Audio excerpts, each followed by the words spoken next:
Hello and welcome to the Rabblecast. My name is Eric Hernandez and you are listening, if I got my numbers correctly, episode number 650. Nice big round number. If you noticed recently, I have been doing the episode numbers mostly because sometimes I forget. Other times with the backlog, I kind of get confuzzled as far as where the numbers are falling on these different episodes. I'm releasing them in order as we record them. I've been putting up the release, or the record date I should say, as we do them, but we're almost there. I swear. We'll get there, and then we can keep moving forward.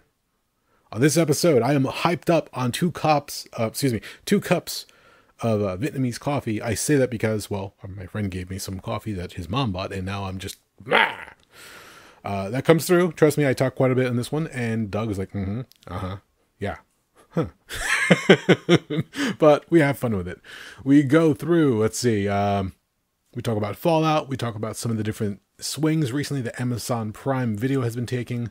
Invincible, once again, I mentioned it. Roadhouse that came out with Jake Gyllenhaal and Conor McGregor starring, or say co-starring. And then from there, we jump into different movies and different podcasts, actually. One in particular is Blank Check, where they do a deep dive on different movies and directors and the filmographies that they do. Some hits, some bombs, and they go through the histories and some really cool details. And I know I was talking Doug's ear off quite a bit, but that's what happens when I have tons of movie trivia, useless movie trivia stuck in my head, and I have the opportunity to let it all out. I do it on this one.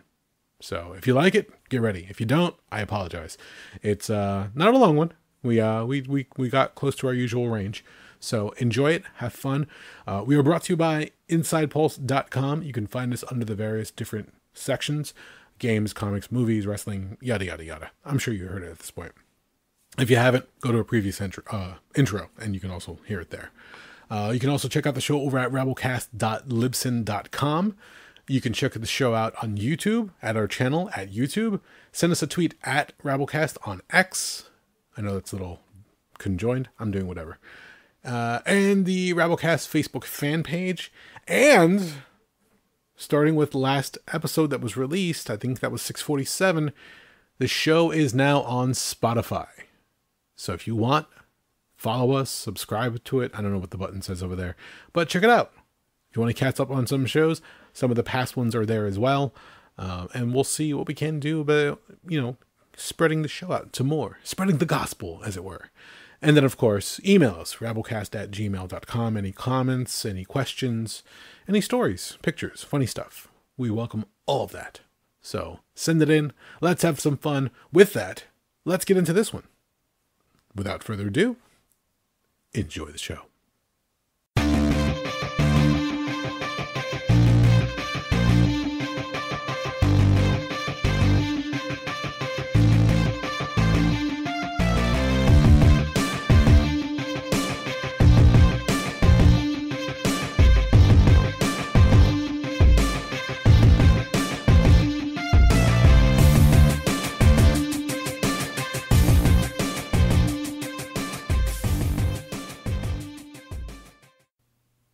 All right, the Rabblecast is back.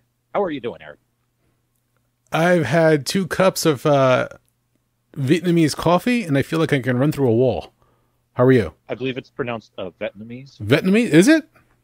No. I'm about to say, I've been saying it wrong this entire time? God damn it. No, screw you. Even Vietnamese people call it Vietnamese.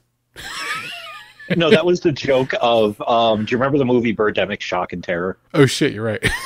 Okay, and here's the thing. Everybody in that movie kept saying Vietnamese. They have no excuse because the director was a Vietnamese dude. So it's like, what the fuck was he doing?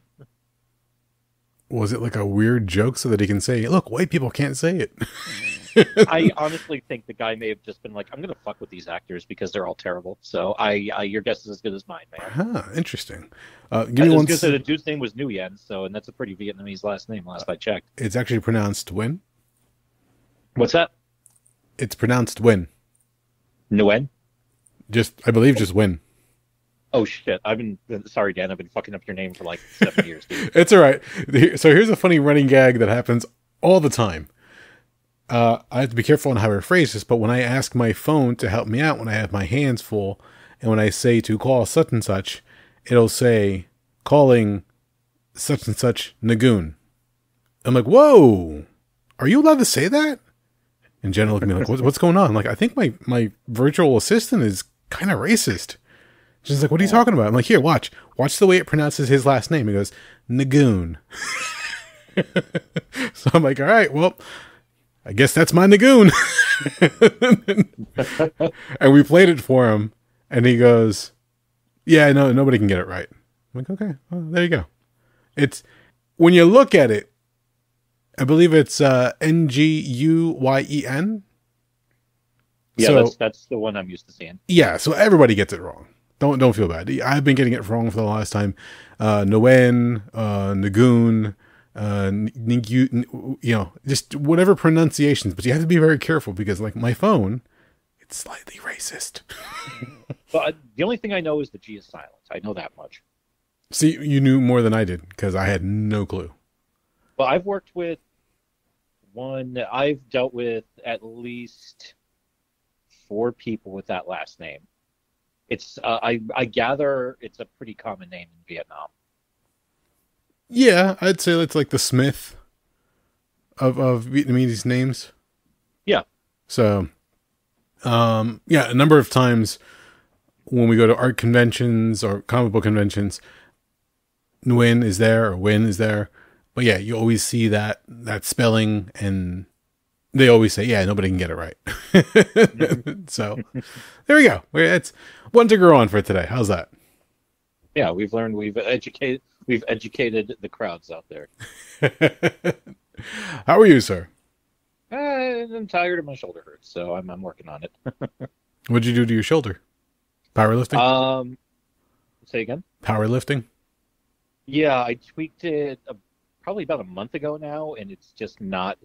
Every time I was like, okay, it's feeling better, then I was like, okay, maybe it's not feeling better. So it's just been a pain in the. It's been one of those like nagging injuries that won't go away. But shoulders are difficult like that. So. Fair enough. For anybody, so if it keeps up, I'm probably going to have to check in with the doctor and be like, all right, what the fuck are we doing here? Because I've noticed there's like a slight protrusion from the top of my shoulders. So I'm like, that probably shouldn't be there. You got what I got. Remember I was telling you about my my wrestling injury from back in the day when I jumped out of the ring and landed on a crash mat? Yeah. Yeah. Whenever I'm getting done with a workout, I'll check out my shoulder, and just like where the clavicle meets the joint, it sticks up ever so slightly. So I don't know if it's the joint or if it's like cartilage, but something's not quite right. And if I do like a pulling motion down, when I put my latex gloves on at the lab, yeah, if I pull down with my left hand to shore up the glove, I feel like a weird grinding sensation in my left shoulder joint. Oh, yeah. Oh, boy. Oh, yeah. It's been there for a while. So, but the fact that you're having the little protrusion up top, I feel like I'm not alone, Doug. I feel like I've been seen. Well, my Google has told me that it may be a bone spur. So. Oh, interesting. But we, it's probably going to get it checked out soon because it's not going away, and I want to get back to bench and heavy to see what the fuck happens. So. Gotcha. Yeah, my last doctor's visit, I meant to bring it up, but she gave me good news, so I was like completely out the window. I completely forgot about it, so I'm like, damn it, I have to make sure I mention it next time. So, Okay, good stuff. I wanted to ask you, and I'm not sure, and I know you say you don't have time to watch new stuff, or you're just not looking for anything new currently, as far as shows or movies on occasion. Have you checked out any of the Fallout series on Amazon Prime? No, I don't have Amazon. Okay. If you have time, and again, I know you're not looking for anything new, but I would suggest that you check out at least the first episode, because even in the first episode, shit gets crazy real fast. And by there, you're just like, oh, okay, what the fuck is going on? I've been hearing good things about it, and at some point in time, I would like to check it out, especially since I know Walton Goggins has a prominent role in it, and yes. we love Walton Goggins. We get them wherever we can. For anybody who's curious about the series, Fallout is based on a very, very popular role-playing game Mm-hmm. by the same name, Fallout. It's had different iterations over the years. In fact, they've already been renewed for season 2 on Amazon Prime, and they've already said that it will take place in New Vegas, will be the setting of season 2. Cool. Okay. So that was one of the more popular, I believe it was an expansion pack for Fallout at one point. Mm-hmm. But the general story, the world ends, essentially. Like, all the nukes are dropped, and the world has been decimated.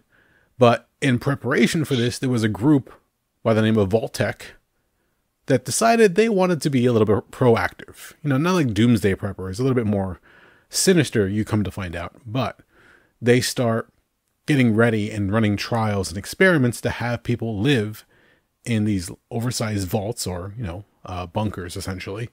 And they number each one of them so that everybody can live in a community. Some of them are connected to others. Some of them are solitary, and they're just spread out throughout the land. But this one in particular, you meet up with the character of Lucy McLean in Vault 33. And see, I don't want to spoil it for you. Okay. Suffice to say, something happens which causes Lucy to have to venture out from Vault 33. And they go into the wastelands. Now, they believe that there's no life left, essentially. Whatever is on the wastelands, or just the country at this point, is craziness, lawlessness, just everything's gone to hell. And they're not too far off. So she starts to venture out at one point. She comes across somebody who's out there trying to do some kind of work in the front yard. I can't remember what it was off the top of my head, but they were beating on something. And when Lucy comes across them, they immediately put their hands up. And after a quick interaction, the guy says, you know, mighty kind of you not to shoot me. And she goes, oh, no, I wouldn't shoot you. It's that kind of world. Like, immediately, as soon as you come across somebody, you never know what's going to happen. You never know what can happen. But silliness abound. Absolutely. And then let's see what else there is. There is the Brotherhood of Steel. So if you ever see the game or videos of it or just online articles, power armor is one of the mainstays of the game Fallout. It's armor that you can eventually acquire in the game through different campaigns or storylines, essentially. So as you go through and progress different missions. And the power armor is big, it's hefty, it allows you to take on more formidable foes. Here you get to see the Brotherhood. You know, keep in mind, this is not a one-for-one from the games. They do take some liberty with the lore. In fact, one of the creators behind the game says they're okay with the deviations that they took. It actually helps it out as far as on TV or making it into a series. So you have a knight who is one of the users of the power armor, and then you have his squire. And the squire it's funny because the knight walks around in this big power armor. It's got a fusion core and everything else. And it's big and bad, whatever the case is. But the squire has to carry all the heavy ammo and this large oversized gun that only the armor can hold, essentially. So it's essentially like a caddy, just carrying weapons. Okay. And they have to keep up because there's like this contentious relationship between the knight and the squires. Like, the squires are bootlickers, essentially. They're people who eventually will have the opportunity to get promoted, but they are always just seen as, you know, fetch me this, fetch me that, where's my food, give me a stim pack, whatever the case is. And we see how that relationship boils over real fast. And then we get to the Ghoul. The Ghoul has a very, very interesting story in this. And again, I'm not going to ruin it for you. But when they find Walton Goggins, they essentially dig him up out of a grave. Okay. And when they dig him up, they have the coffin standing up, and then all of a sudden they put a chicken down. And they're like, what's the chicken for? And like, if he goes for the chicken, like, he's too far gone. Like, we can't use him. That we got to put him down. Goggins comes out, and it's Walton Goggins. Like, that charm, that accent that he has, he affects it very well for this, because he plays a former movie star, essentially. He was a cowboy in the films. Think of like black and white, silver screen era. Because I think I'm trying to remember when the bomb dropped. They don't give a specific one for the series, but I think the games is somewhere like in the 40s. Everything has like a really weird retro futuristic look to it. Okay. So, yeah. That was always one of the hallmarks of the game. Yes. Remember, right? Yep. And they play it up for the series as well. Like the cars you'll see have this, like the fins are added to it, or they have like these weird opening doors. The homes themselves also have this weird like Art Deco style. So it's really cool. But when you see the ghoul and he pops out, the most striking thing about him is that he's missing his nose. So there's just a cavity where the nose should be. And every time, like at first you're like, it's a little off-putting, but then after a while you get used to it, and they do a really good job of painting out his nose.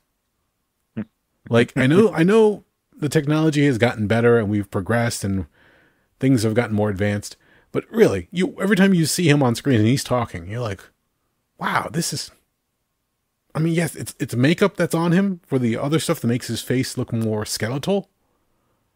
But when you see that missing nose or lack thereof, you're just like, wow, that's fucking freaky.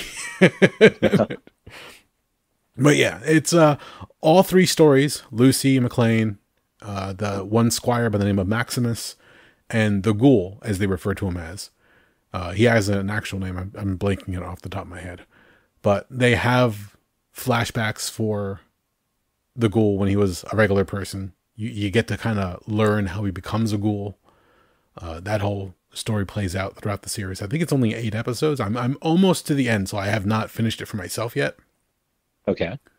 But to see Lucy's journey across the wastelands as she's going on her adventure, when they cross paths together with Maximus and the ghoul, and just the interactions between them all, it's fun. You also get to see another vault, which is kind of cool because Chris Parnell, he played Cyril Figgis in Archer. I remember Cyril Figgis well. Yeah. He pops up as one of the overseers of one of the other vaults, which a little bit further into the series, but it just gives you more backstory. There's a lot of cameos. They just pop up out of nowhere. You're just like, wow, I wasn't expecting to see that person's face, but you only see him from like an episode or maybe 2. And then they go away. You're just like, oh, okay. This series shelled out some money, but not a lot as far as getting the actors, but they mainly focus on that smaller group. And by all accounts, it's like, so far it's fucking badass. Like, I never thought a Fallout series could actually do well, but I remember leading up to the release of it a couple weeks back, where Amazon was slowly and incrementally like pushing up the release date. I'm not entirely sure why they were like pushing it up out of their usual scheduled time. Okay. But then the one thing that came out, and everybody, like, for the most part, is saying it's a good series. They love it. Even the fans of the game are enjoying it.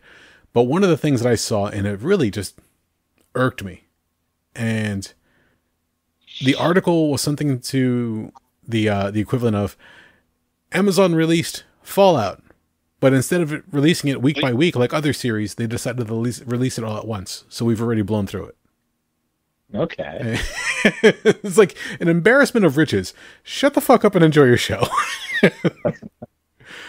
Nobody's ever happy anymore. Everybody's got to find something to pick at. It's like, seriously. Oh, like, it's like everything came out all at once. It only came out weekly. It only came out this way. It only came out that way. It's like, shit, man, shut the fuck up. If you told somebody 25 years ago we'd have this kind of shit going on, their head would explode, for shit's sakes.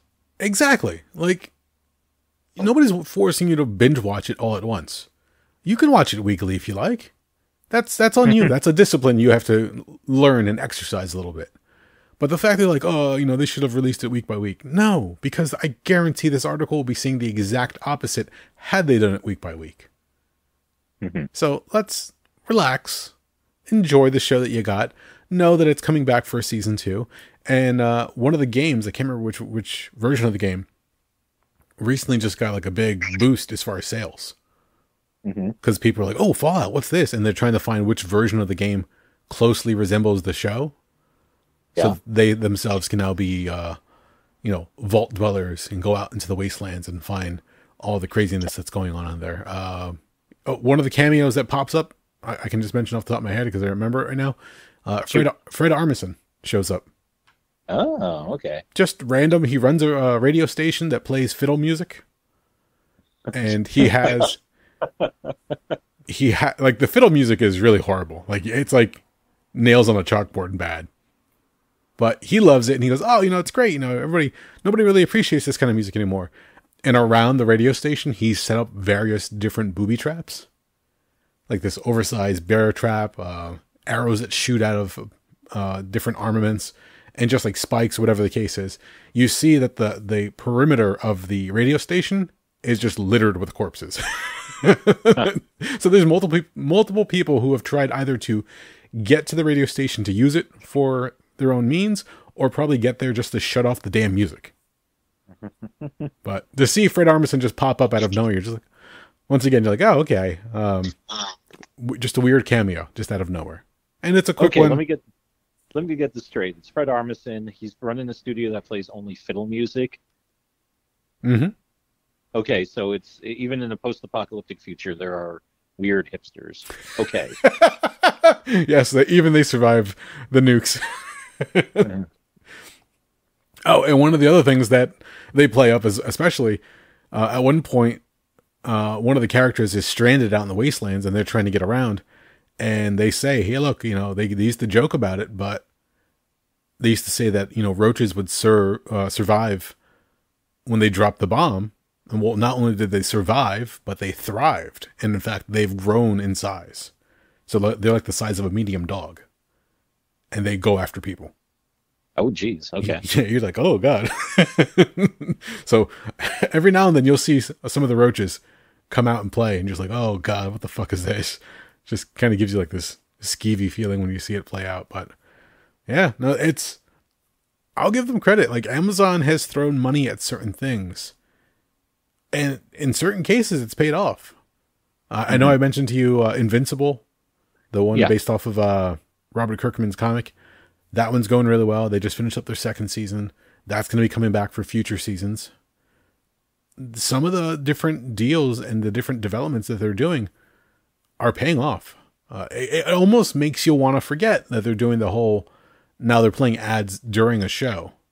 Thankfully, they didn't do it during Fallout, because I think it's still kind of new, but I'm sure as it progresses down the line in the coming months, they'll probably add ads here and there. But yeah, I really can't complain so far. Like, some of the stuff that they've been doing have been really cool. Some of the other movies they've released, kind of hit or miss, depending. Oh, one that we didn't get to talk about. What's that? The remake of Roadhouse. Did you check it out? No, we didn't talk about that. Did you watch it at all? I was told very explicitly by several people I know to avoid it at all costs, actually, because they said it was absolute dog shit. Okay, but what's their metric for dog shit? Well, I think they're just like looking at it in comparison to the original one, because that's a classic. A classic how? Like, It's Roadhouse. so bad it's good? Diagram? It's of course it's good. It's Roadhouse. You got Patrick Swayze. You got Sam Elliott. You got fucking Barry goddamn Funk. You got Ben Gazzara. You got titties. You got fighting. You've got two of the greatest lines in the history of cinema. Number one, polar bear fell on me, and number two, I used to fuck guys like you in prison. Which I don't know if that might be like one of the earliest cell phones in the history of cinema, because it's like, that's not what you yell at somebody. It's like, okay, but you were still fucking dudes in prison, man. Like, that's not cool. Times are tough. What can I tell you? I was going to say, if you need butt, you need butt. But, hey, man, I don't know if I'd be advertising that kind of thing. Yeah, no, but you anyway, want to... I don't know. Okay, so let me say this.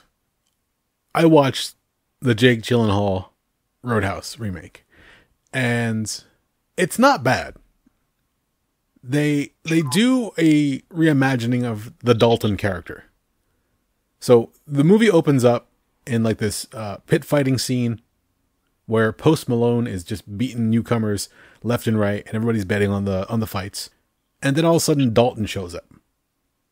As Dalton's getting ready, you see this one lady walk up and ask for Dalton. They're like looking for them. Kind of very much how in the other movie, the one bar owner of the what was it again? Not the Double Deuce, was it?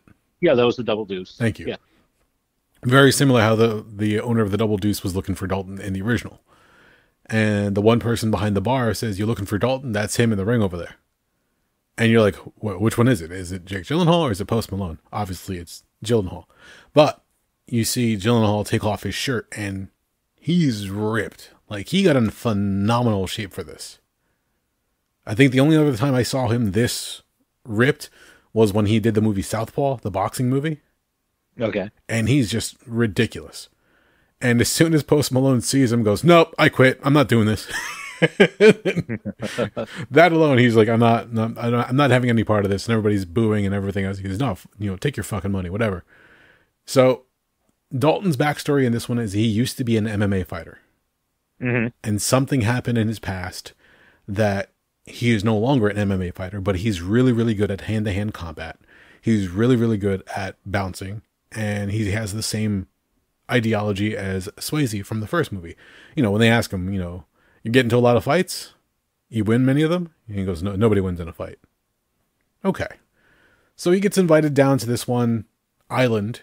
I can't remember the name off the top of my head, but he gets invited to the analog of the Double Deuce for this one. I can't remember the name of the bar either. I think they just refer to it as the Roadhouse.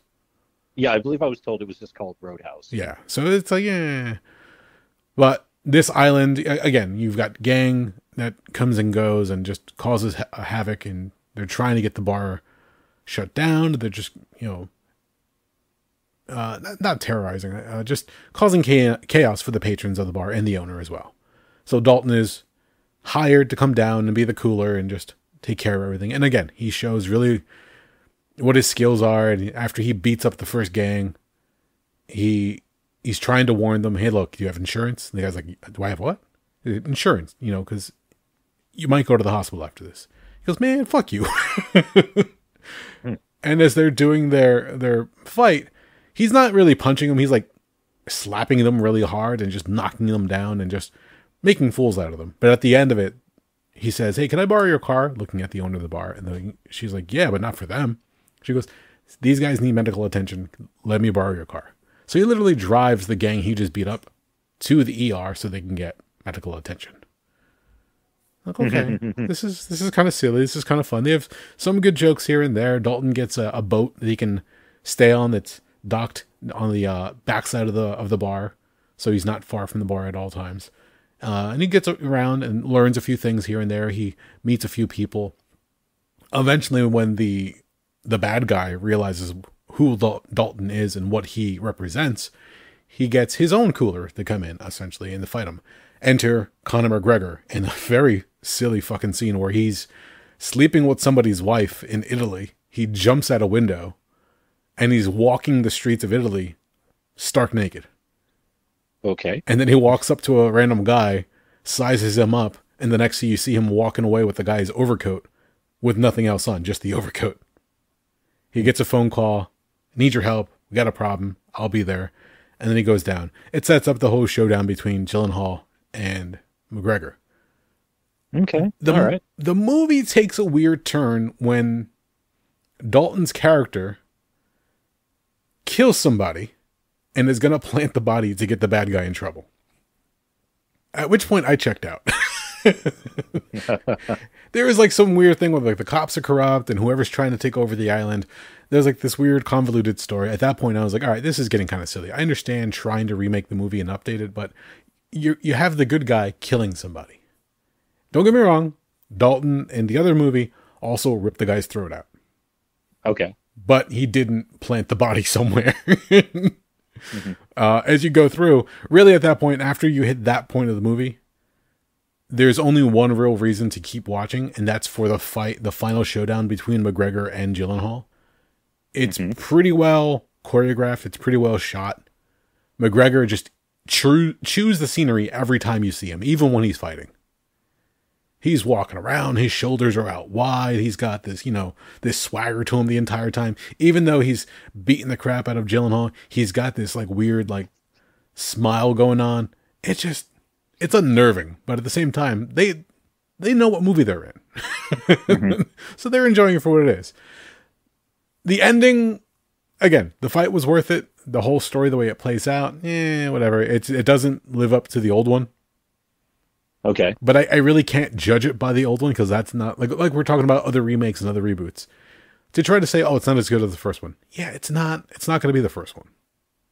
The first one is what it is. Patrick Swayze living in a barn doing naked Tai Chi or yoga, whatever he was doing. You really can't top that one. And you don't have a Sam Elliott character in this one either, which is kind of sad. That's a bummer. Yeah. You would have thought they would have called up Sam Elliott. Hey, what are you doing? Come down to this island. We're going to film a little bit. Okay, yeah. Mijo. Nope, doesn't do it, unfortunately. But it has its high points and it's got its very low points. So because of that, it was fun for the notoriety it was getting because like, oh, they're remaking Roadhouse. At one point, it was supposed to be Ronda Rousey in the lead role. But yeah, it was about 8 years ago that they were pitching her for the movie when she was like white hot in UFC. Yep. But after her loss to Holly Holm and then her stint in WWE and just the way like her career took a turn, I guess they just shifted gears and they just went a different direction.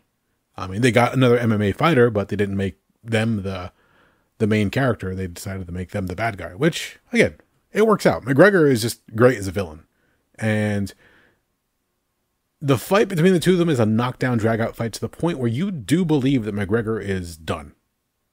Like, stick a fork in him. Not his throat's not ripped out, spoilers, but he is to the point where you're like, oh, there's no way he's alive. After the credits, they do a mid-credit scene. And spoilers, he does walk out of the ER. Don't know how they got him better, but he walks out in very much the same style as he first entered the movie. So all he's wearing is the hospital gown, but it's open in the back. So you just see his cheeks hanging out as he's walking out of the ER. So they leave it open for McGregor to come back in another film if they follow up and make it a Roadhouse universe or franchise. But I was like, okay, yeah, you're not going to kill your highly paid MMA fighter that you got for this movie and is making this film debut. So it works. And if you listen to the interviews they do together, again, McGregor had just had fun. It was ridiculous. And Gyllenhaal was like, we just got into the best shape that we could and just went out there and had fun, beat the crap out of each other. So for that, I would say at the very least, watch the fight scene. Okay. But like I said, once you get to that one convoluted story point where he kills somebody and tries to frame it on the bad guys, you're like, what the fuck? Like, he's supposed to be the good guy.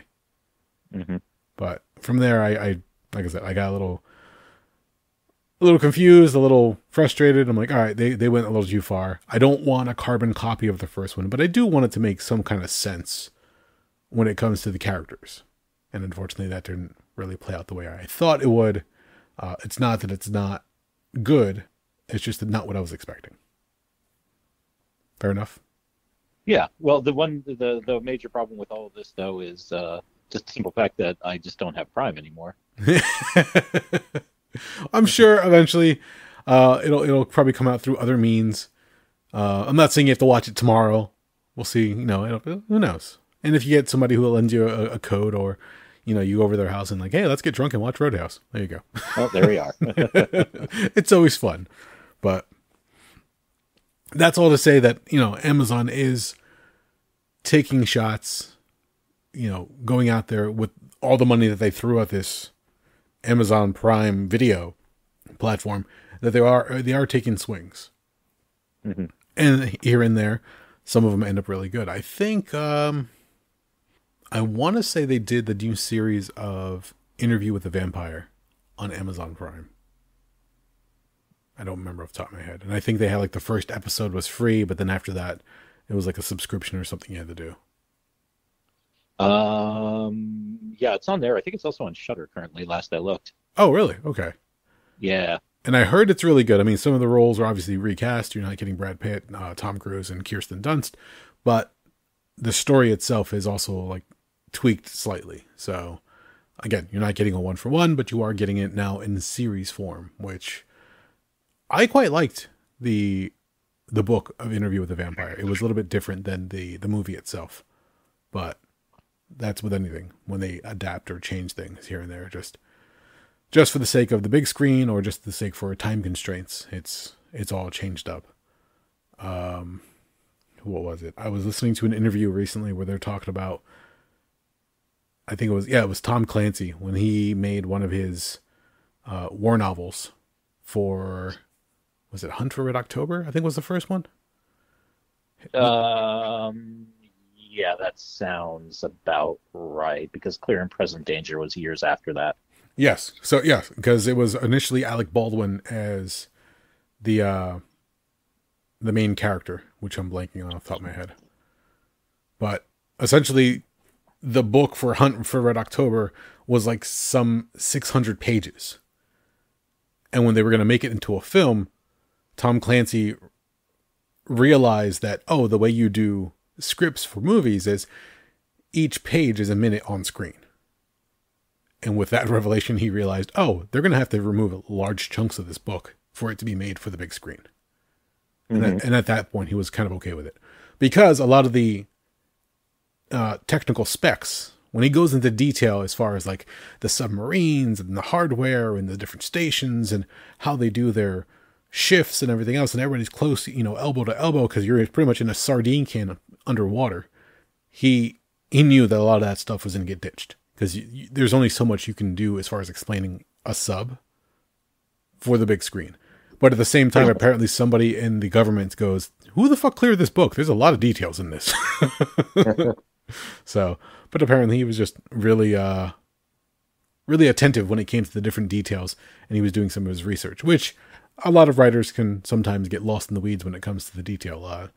The writer of Lord of the Rings, Tolkien, same thing. He was, would take like 10 pages to describe a door and its ornate details. You're like, all right, enough already. Let's fucking walk through the door. So, but they gotta figure out how to block it out, figure out how they're going to shoot it, from what angle or perspective, who's going to say what, hit your mark, stand here, do that, let's get another angle over here, whatever the case is. You can tell I get lost in a lot of the specs for all this stuff. But yeah, it's weird when you see that. And another thing I realized recently is sometimes there's a dirty trick that movie studios will do. Well, they'll have a movie coming out, and to try to drum up promotion for it, they'll sell the license for the novelization of the movie to another company so they can put the book out. And usually the book comes out before the movie, and they'll say based off the movie or based off the hit book, depending on how they want to swing it. So if the book does well, they're like, oh, based off the book from blah, blah, blah. And they're like, here's the movie. Or usually like video game movies, they'll say, oh, based off of the game that's made into a book and will be a movie soon. And they just try to use that as another means of promotion. But you're just like, oh, it's another vehicle for you to try to make some extra money off the script, which is already written. So you just have to like do some filler here and there and probably remove a few pages so it's not exactly the same as the movie. Okay. But studios play dirty all the time. So there you go. There is a podcast I've been listening to on and off. I don't know if you ever heard about this one. It's called Blank Check. No. I heard it from How Did This Get Made when they were doing their Quar chats during quarantine. Okay. Paul and Manzukis were talking about different things that they listened to and different things they were checking out. And Blank Check, I do believe the guys who host Blank Check were also guests at one point. Or at the very least, did one of those Quar chats with them. And they'll pick a director who has had some success in Hollywood.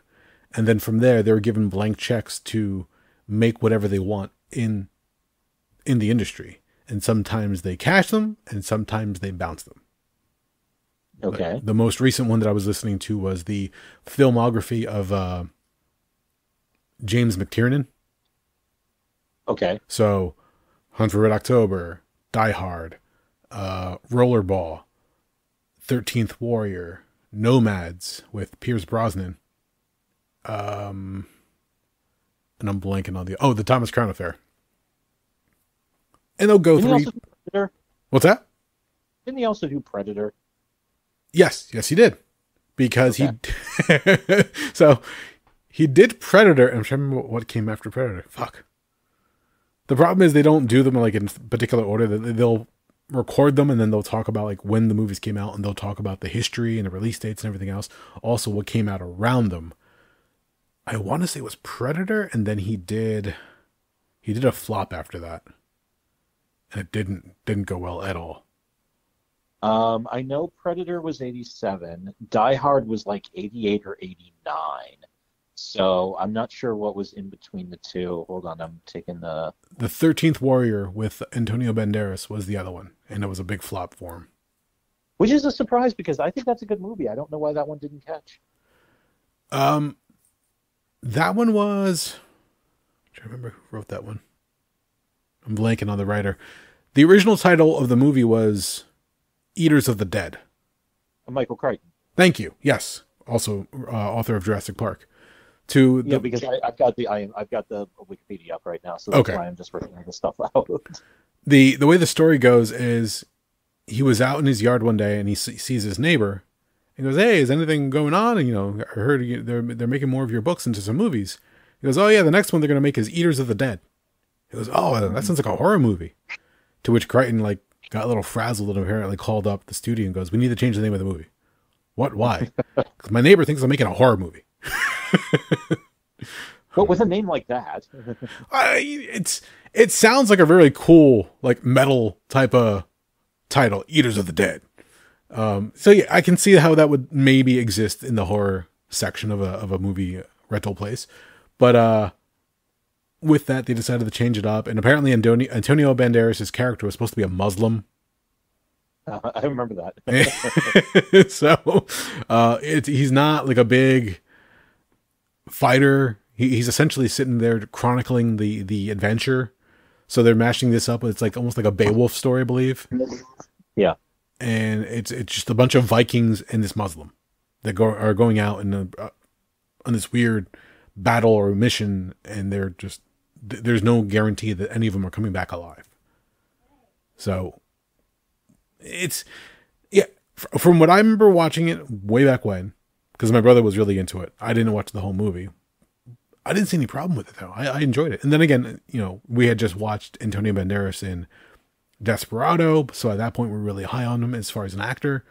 But you see him in Desperado, gunslinging and running around, bar fights, really badass shit.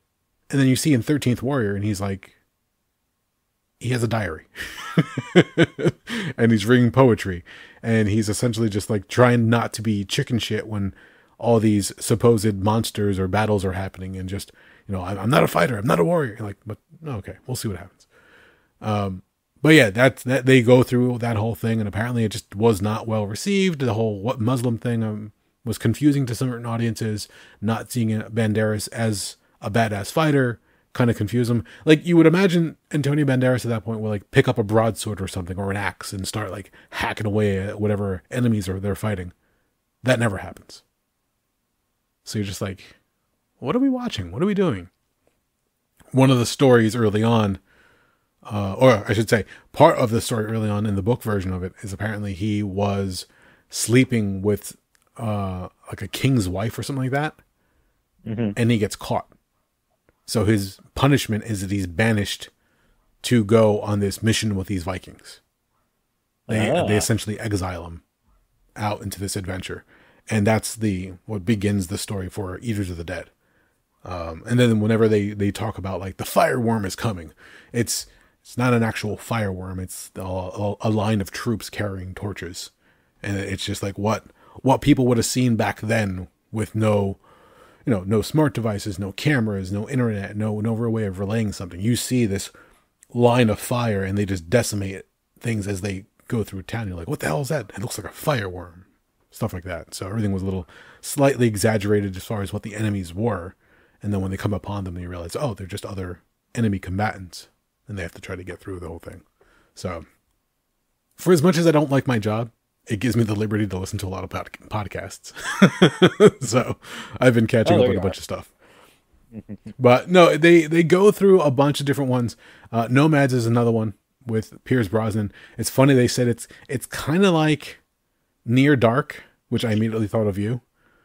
Okay. But they said, but it's not nearly as good, and the payoff is not there. And apparently this is early Pierce Brosnan after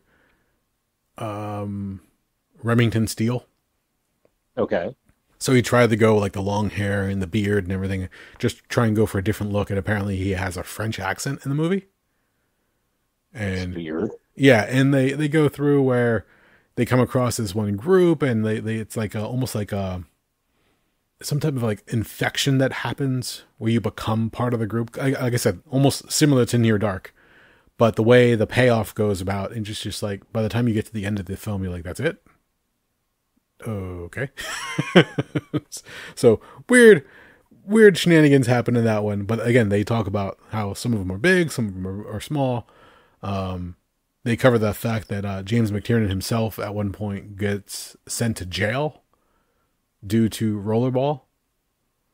Okay. He thought he was getting screwed, essentially. He thought the studio was trying to take the movie away from him. So he illegally wiretaps somebody and gets caught.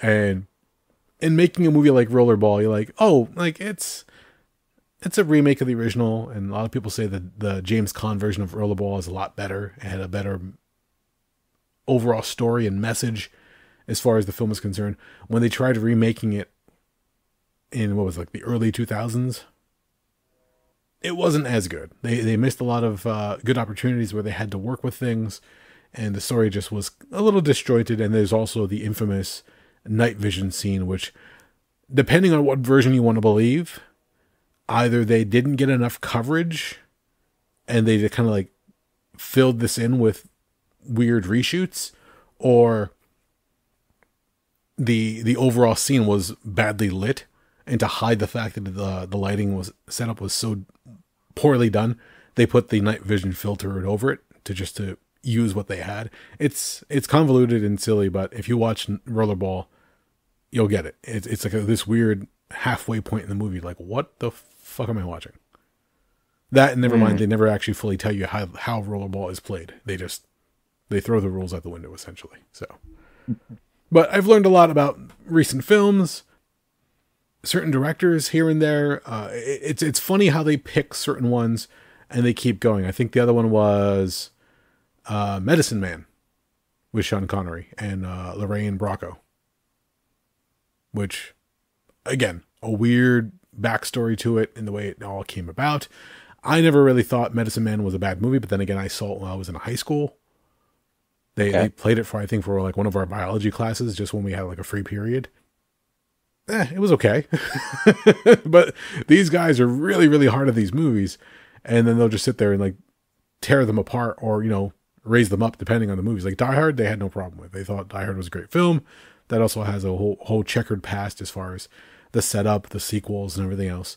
But it's interesting how one of the things they talk about for McTiernan is his filming geography. So the way he films things, it gives you a sense of where everything is in the room. And for Die Hard, it also plays out because, for Nakatomi Plaza, where they're going up and down the building in different areas, you never get really lost as to where McClane is. And apparently in films, that's a very easy thing to do, like the locations of where you are. If you're not setting shots up correctly, then you could easily lose the moviegoer as far as what's happening. You're like, what? He was there, and then what happened? So little things like that I'm learning as well as I'm going through. Okay. I might have to go through some more of them. But I would say, if you get a chance, and if you don't have anything going on and you just want to put something on in the background, Blank Check with Griffin and David is a fun listen. And like I said, they'll pick different directors, filmographies. I think they're like in their 9th or 10th year of doing the show at this point. So it's just like, wow, there's a nice back catalog of stuff you can listen to. And apparently they also do Patreon episodes as well. Oh, and fuck. These are all coming to me slowly now that I'm sitting here talking about it. The Last Action Hero was another one of McTiernan's. Okay. Which is funny because he's known for making these big action blockbusters. Hell, we even said Predator was one of them with Arnold Schwarzenegger. So who do you get to do the parody of the big blockbuster action films? Well, apparently they thought if you got the guy who did the big blockbuster action films and you got Arnold Schwarzenegger, that, then you can make a parody and it'll be successful. Mm-hmm. Well, The Last Action Hero didn't Didn't live up to the expectations of a lot of people were hoping, but again, it did have its moments. It was just a weird. I think it came out at the wrong time. What do you mean? The Last Action Hero. If you were to make that movie nowadays, I think people would get it more. I think they went to movie theaters for that film and were expecting a regular action film.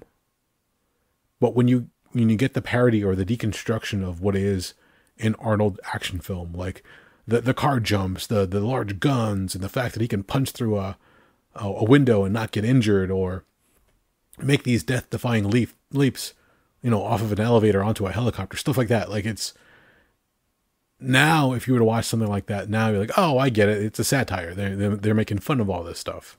They're calling him out on it. And who's the guy doing it? It's Arnold Schwarzenegger himself, who's just out there. Like when he, if you remember the one scene where he falls into the tar pit, and like the next scene, he's like toweling himself off. Like, how the fuck did the tar come off of you? He goes, you said it yourself. We're in a movie. Did you ever watch that one? What, Last Action Hero? Yes. Never saw it, actually. Really? Oh, fuck. Okay. I've been meaning, you know what? I've been meaning to watch it. If I haven't gotten around to it in 31 years, I'm probably never going to watch the fucking thing, I never say never. I mean, every now and then I'll come across something when I have some free time. I'm like, oh, I always meant to watch this. And it's been like 15, 20 years. I'm like, oh, okay, I'll sit down and watch it now. The overall story, for Last Action Hero, little boy who's into cinema has a friend who runs a movie. Well, he's a worker at the movie theater, and his friend will sneak him in every now and then, and he'll run films for him. So it's gotten to the point where even when he's at school, he'll imagine he's watching the character of these movies. I think it's Jack Slater is the Arnold Schwarzenegger character. That sounds right. And he's so into it that he'll be at school and they're talking about Macbeth in English class, but he's imagining in his head, what if Jack Slater was Macbeth? And you see this like action cinematic scene play out. It's all black and white, and it's Schwarzenegger as Macbeth. And the one scene of him sitting there, they used it in the trailer where he's smoking a cigar. He goes, to be or not to be. And you see this big explosion cut through. He goes, not to be. Completely silly, over the top. But the idea is the kid is a latchkey kid. His mom's working late just to, make ends meet, whatever the case is. They live in New York. So he goes down to the movie theater and he meets up with his friend. And his friend wants to do like a really special thing. He goes, when I was a kid, I got this ticket, this golden ticket from Houdini. And he says, this will allow you to unlock such and such. I don't remember the exact phrasing. But he tears the ticket. He gives the one half to the kid. The kid goes to watch the film.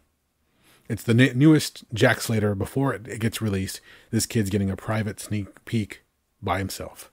And he's having fun. He's watching it. And everything's silly. It's over the top, as you would expect.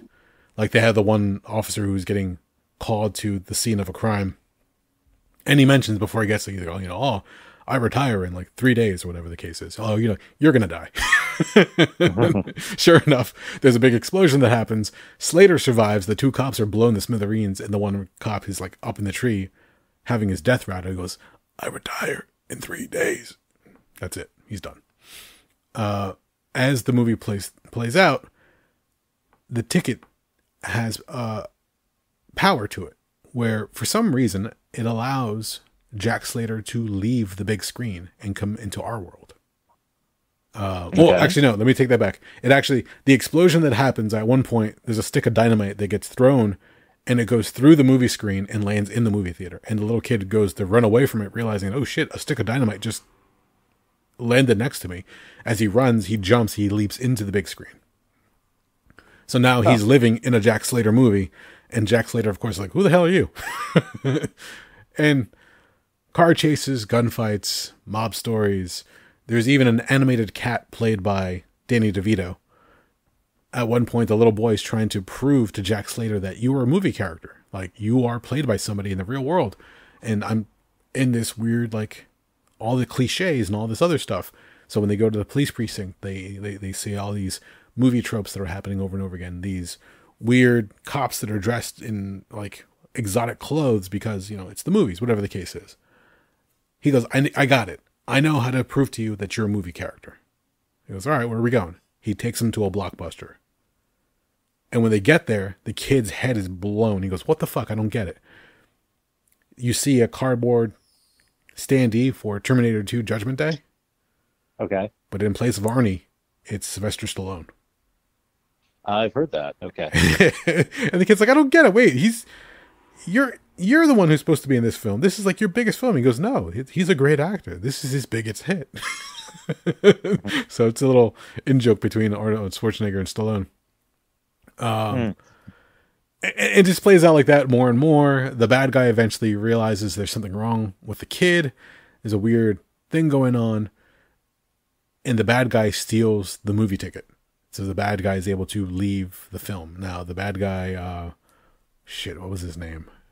He was also the villain in The Golden Child. God damn it, I just blanked on his name.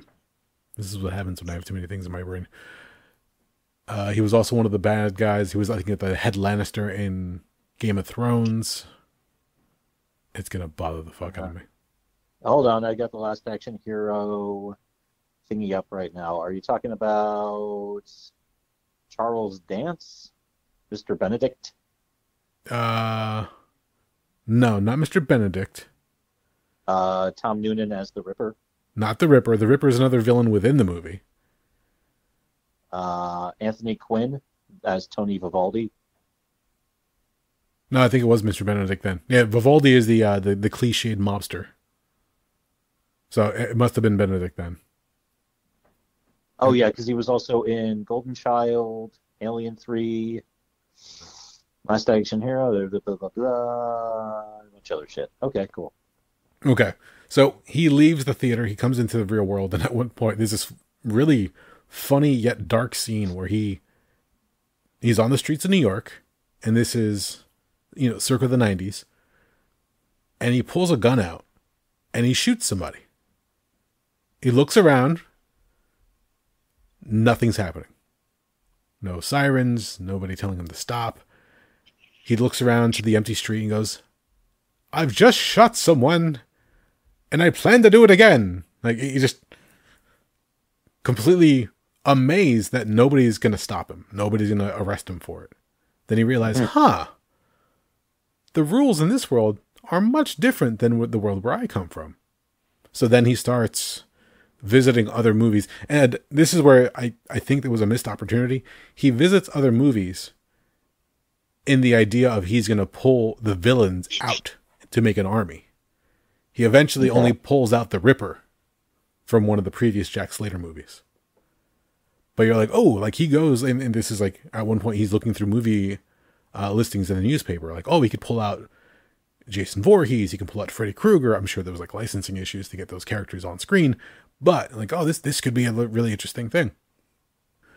It all sets up the final showdown between Slater and this bad guy, Mr. Benedict, in the real world. So when Slater gets shot and he's actually injured, like in the movie, it would be like a flesh wound or, a through and through, and he can fight through it. No, he gets shot and like he's on death's door.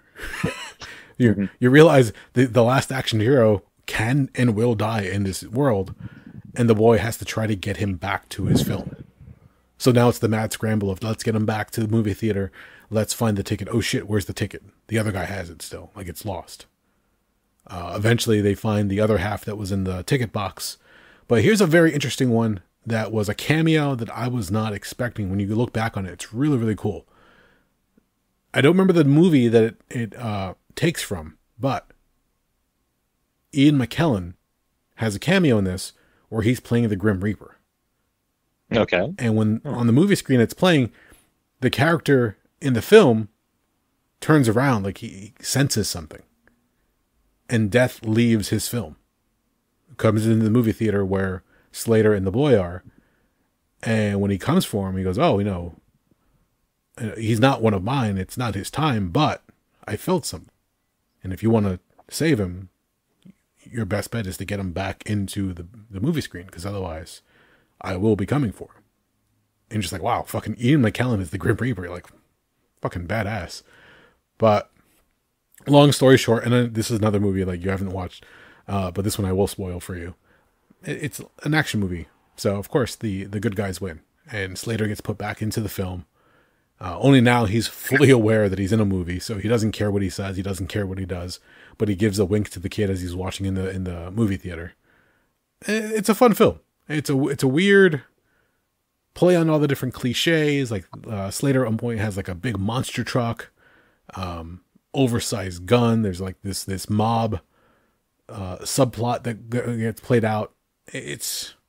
There's some great action pieces, but even McTiernan goes back on it and looks at it and goes, there are things I would have done differently at this point. And when I look back on that one, which is fun because McTiernan is willing to say, I fucked this up, or I could have done that, or sometimes he'll place the blame on others, but he realizes there are things that could have been changed to make the film work better.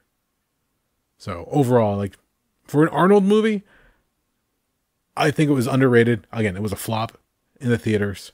There was a big promotion for it. I think it was either McDonald's or Burger King that had like these lenticular cups with different scenes from the film. So like as you spin the cup, you can see action sequences play out. But it just wasn't. It wasn't another film that people were expecting. It wasn't like a Die Hard. It wasn't like a True Lies. Those were like great action films. This one was just like a weird satire, and nobody was really expecting it to be. They were expecting another blockbuster Arnie movie, and just like, oh, I get it now. In retrospect, you kind of appreciate what they were going for and the way it all plays out. At one point, the Jack Slater character meets the little boy's mom, and she plays him classical music. And the little boy is like, oh, you're making him a wuss. What are you doing? And Arnold's like, genuinely, his character is genuinely like intrigued to just talk to a woman. Not, oh, she's hot, I got to sleep with her, or I got to get her number, whatever. Like, he's just having a regular human conversation. And when he's listening to the classical music, he goes, what's this? And I think they say like it's Beethoven, whatever. He goes, do you like it? He goes, I think I do. Like, okay, so they're educating the Slater character, and all of this is to play out because at one point when they have a scene at the Jack Slater premiere, you have Arnold Schwarzenegger there with his then wife, and they're promoting the movie like, oh, in this movie we've only killed a certain amount of people as opposed to other movies where we had the kill count a little bit higher, and it's just a spoof on what he normally does when he's promoting movies. When the Ripper at one point shows up during the premiere, Arnold and Slater meet face to face. And they do like that movie film trick where they have them both in the same shot. Okay. And the Slater character has a tragic backstory. Meanwhile, Arnold Schwarzenegger, the movie star, he's a movie star. He has lots of money. He's making action films. When the two characters meet and Schwarzenegger's like, oh, you look very good for a double or for a celebrity lookalike. You should call my people. We can do different appearances and different shows together. Slater doesn't want to hear anything. He's realizing that because Arnold does these movies, he gets to bask in the glory and the spotlight, while Slater has this story that he is tortured with. At one point, he turns around and goes, I don't like you. You've brought me nothing but pain. And just walks away from the real life actor.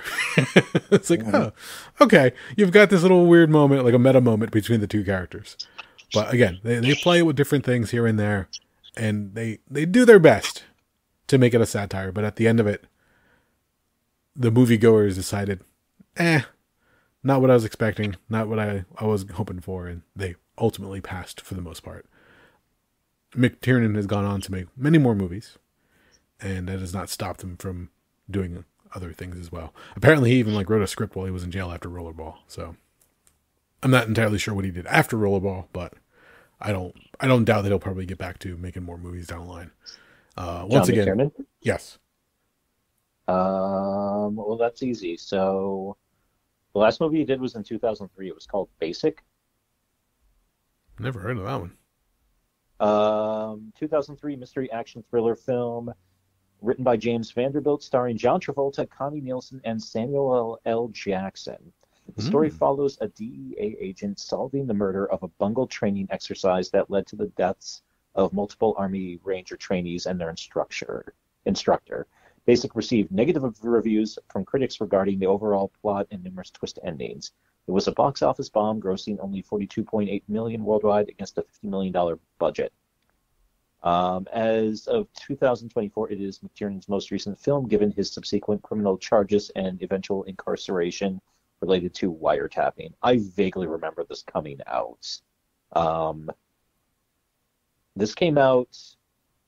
Do you remember the movie Old School? Yes, with Will Ferrell. Yeah, this came out right around then, because this was a late March 2003 release. Also, there was something else going on right around that time period called the invasion of Iraq. So, yeah, 2003 was things. We had a lot going on back then. Doug, what movie was that? Very good, very funny, wise ass. Look, if it's not the big screen, I don't know about it. Okay. No, but no, it's interesting. I didn't realize. I really don't recall that one. When did Pulp Fiction come out? 98, right? That? Pulp Fiction? Pulp Fiction came out in the fall of 1994.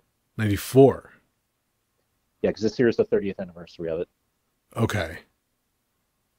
Yeah, you would think like a rejoining or a, return of Travolta and Samuel L. Jackson would stick out more in my head, but it doesn't.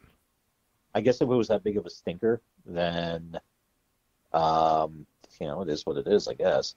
I'm gonna have to go back and watch this one now. I'm trying to remember what else came around, what other movies came out around that time period too. For 03?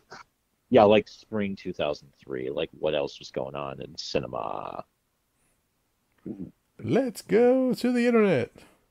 The only ones I remember, in addition to this basic and the aforementioned Old School, was I think that was right around the time House of a Thousand Corpses finally got a release, even though it was filmed in 1999. Oh, X-Men 2, X-Men United came out around then as well. That's about all I can think of. Yeah, I'm looking right now at some of the other ones here. Wow. Okay, a lot of these films I don't recall. Identity. I believe that was the John Cusack one. Yeah, there was something about it was like a hunt for a serial killer, that kind of dealy. Yes. Okay. The Hulk. That came out over the summer. I remember that. Yeah, with Eric Bana. Yeah, okay.